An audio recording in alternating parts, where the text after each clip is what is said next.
Josh Allen, this is something Chris Sims has been saying all year. He doesn't have much help around him beyond Stephon Diggs. Gabe Davis didn't really flourish into the guy we thought he would be in 2022 after he had 4 touchdown catches against the Chiefs in that epic divisional round game last year.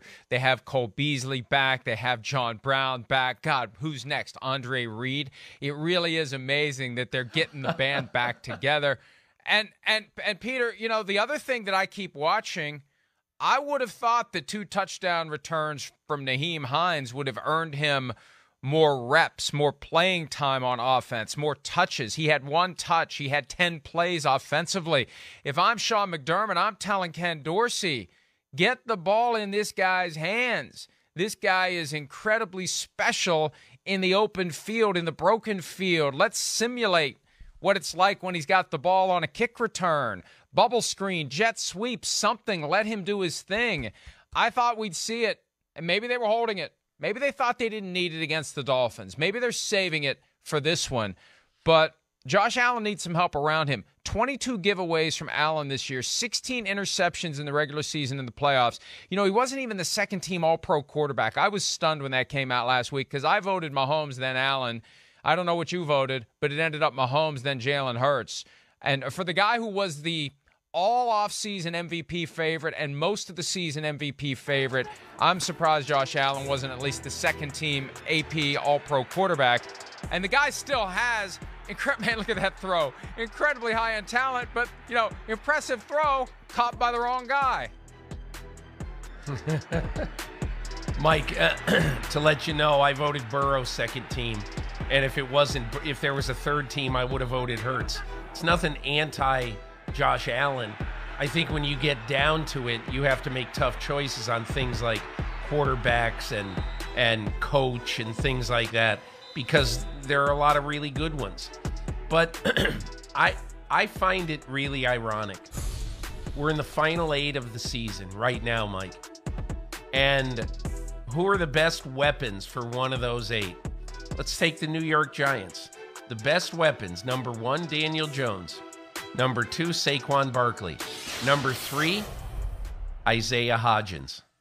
10 weeks ago, the Buffalo Bills took him off their active roster, tried to sneak him through to the practice squad, and that's unfair to say. They needed room on their roster for another position, and so cut Isaiah Hodgins, would have brought him back to the practice squad.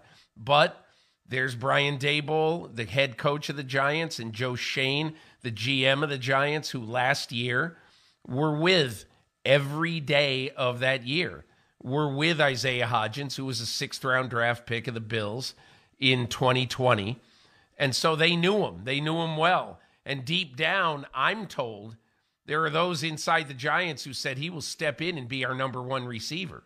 Who knows if that'll develop into it, but he'll be our best guy. And the reason I say I find it ironic is that I think there would be a place right now, today, at this moment, in this game, this week, for Isaiah Hodgins with the Buffalo Bills. Look at how he's played with the Giants. So, you know, to me, I think that is one of the things, it's one of the things, Mike, quite honestly, that I love about pro football. Time and time and time again. The Jacksonville Jaguars and New York Giants, last year, combined record, 7-27. This year, they're 2 of the final 8 teams in the National Football League. And so you can say whatever you want about one man's trash is another man's treasure, which is perfect in this case. But you can also say, we'll talk about the Jaguars a little bit, if you draft high year after year after year, at some point, don't you have to be good? I mean, you know, and so to me, one of the things I love about pro football, honestly, is that there are built-in devices to make the horse crap teams good. And 2 teams in the NFL last year were absolute horse crap. The Giants, the 15th seed in the NFC. The Jaguars, the 16th seed in the AFC. There should have been reverse playoffs. Maybe the Giants and and Jaguars would have met for the bad Super Bowl. But I guess my overriding point is, with all the devices built in to make bad teams good, we're seeing that in spades this year, and I just think it's great for the game. Well, it's great for the game. It's great for the league. It's great for interest in the league because it causes, and you and I have had this discussion many times in the past, hope, whether plausible or barely plausible. It creates hope for all of the other horse crap teams out there that they are one coach away, one move away, one bounce of the ball away, one whatever, gust of wind, whatever, away from stringing together victories, finding themselves in the postseason, finding themselves in the Final Eight, and maybe eventually finding themselves in the Super Bowl. And I had a flash as you were talking about that connection between the Bills and the Giants. Boy, wouldn't it be something if we have a Super Bowl 25 rematch this year, Bills-Giants? There's a lot of different potential Super Bowl combinations coming out of the remaining 8 that would be fascinating games. But Bills-Giants together again with Brian Daboll, the former offensive coordinator and other coach of the Giants. That would be something if they got together in Arizona coming up here in just a few weeks. All right, let's focus on the Bengals now.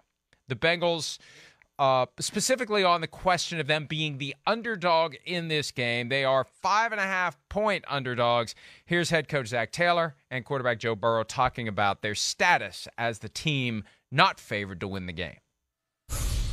And we know that we're the defending AFC champions, and so there's an edge to this team where we're not an underdog to anybody. And so I think that's just been the feeling we've had all season. We don't really care what anybody else says about us.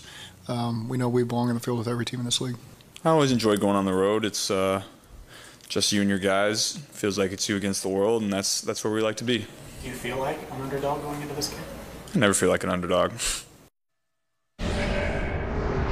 That's that attitude that the Bengals have, and they've quietly had it all year because no one was really paying attention to the Bengals.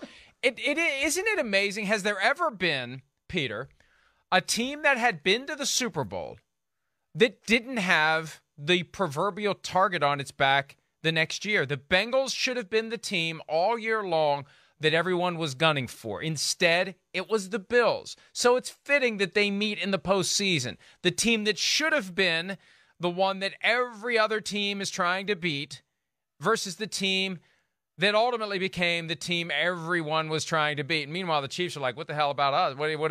We've been overlooked too. But the Bills became that team that everyone circled, and the Bengals were just kind of like, it was a fluke. They won't do it again. Yeah, I disagree with you, Mike. I don't think the Bengals should have been the team that everybody circled coming into this year. In my opinion, it should have been the Buffalo Bills, because this is the team that scored 47 and 36 points in 2 playoff games, never punted, couldn't be stopped, and was only stopped by a coin flip at the start of overtime at Arrowhead Stadium. So how in the world could anybody say, and look, with all due respect to the Bengals, they weren't the offensively explosive team in the playoffs that the Bills were. They're not the team that went out and got Von Miller to solve its one big problem in the offseason. I think it was very justifiable. I have zero regrets about putting picking the Bills to win the AFC this year. I'd do it again 100 times because everything in about their ethos and about their future looked like it was going to be that way. And, the one other thing I think I would say, Mike, is, and again, I am like everybody else. I look at the carelessness that the Bills have exhibited at times on offense, the chances that they've taken on offense, and all the turnovers for Josh Allen. I get it. I understand that. But I think the one thing I keep saying to myself is, and I got to look this up. I wish I had done it before the show. 4 of the last 5 games, they've been well over 400 yards in total offense. And, that's not a team that's toothless. So I understand that we all have questions about, the Buffalo Bills, rightfully so. I get it. But this is still a damn good football team that could run the table and be holding the Lombardi for the first time ever in Glendale, Arizona a month from now. The Bills were the only team in the NFL to have never been the underdog all year long. So everyone kind of had that vibe that they were going to pick up where they left off, be as good, if not better. The transition from Brian Daboll to Ken Dorsey at offensive coordinator, I think, was underrated as it relates to potential impact on the team because Sean McDermott, not an offensive head coach. It's a huge part of your team when you're a defensive coach and your offensive coordinator leaves and you have to break in a new one. And hell, they may have to do it again if Ken Dorsey gets hired by somebody such as the Panthers, who he's scheduled to interview with. So the Bengals also the underdogs twice this year. They lost to the Ravens in Week 5 as underdogs, and they beat the Chiefs 27-24 in Week 13 as underdogs. But again, 6.5 points or 5.5 points so far. And Peter, one of the big concerns for the Bengals, the offensive line. The revamped offensive line, which took a while to find its groove, to find its rhythm, and now it finds itself down 3 starters. La'el Collins was injured several weeks ago. Alex Kappa, the right guard, didn't practice on Wednesday. Jonah Williams, the left tackle, didn't practice on Wednesday. They could be down 60% of their starting offensive line. That's not good news for Joe Burrow, who was sacked 9 times last year by the Titans in the divisional round. Yeah, I think that the Bills have done a good job in overcoming some of the weakness left by the loss of Von Miller. This is a game that they could desperately use Von Miller. Just think back to the Super Bowl when Von Miller made 2 huge plays in the last 5 minutes against the Bengals rushing Joe Burrow.